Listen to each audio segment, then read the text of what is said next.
Bonjour, mon nom est Jean-Bernard Carrier, je suis enseignant au Juvénat Notre-Dame en histoire et géographie en secondaire 1. Et aujourd'hui, je vais vous présenter un projet extraordinaire que les élèves ont réalisé l'année dernière. C'est un atlas historique. Alors, le projet a été réalisé à l'année scolaire 2018-2019 et cette année, je suis de retour avec ce projet-là aussi. J'ai toujours fait beaucoup écrire les élèves en classe d'histoire. En effet, je suis convaincu que pour arriver à bien écrire, il faut écrire beaucoup et c'est une petite mission personnelle que je me suis donnée de faire écrire les élèves.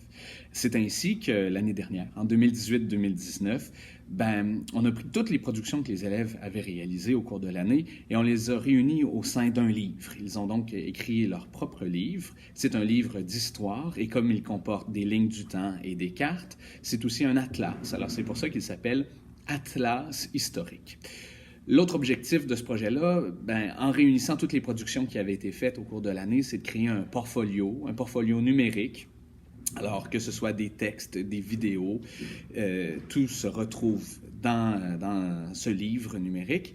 Et l'examen de fin d'année, c'était d'écrire une introduction et une conclusion à ce livre-là. Donc, l'élève devait, par le fait même, faire une révision de tout ce qu'il avait appris.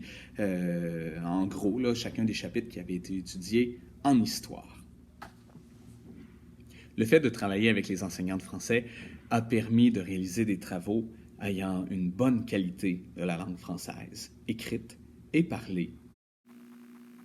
L'atlas historique est une façon de développer les 3 compétences à étudier en histoire, ainsi que développer une méthode de travail basée sur la méthode historique.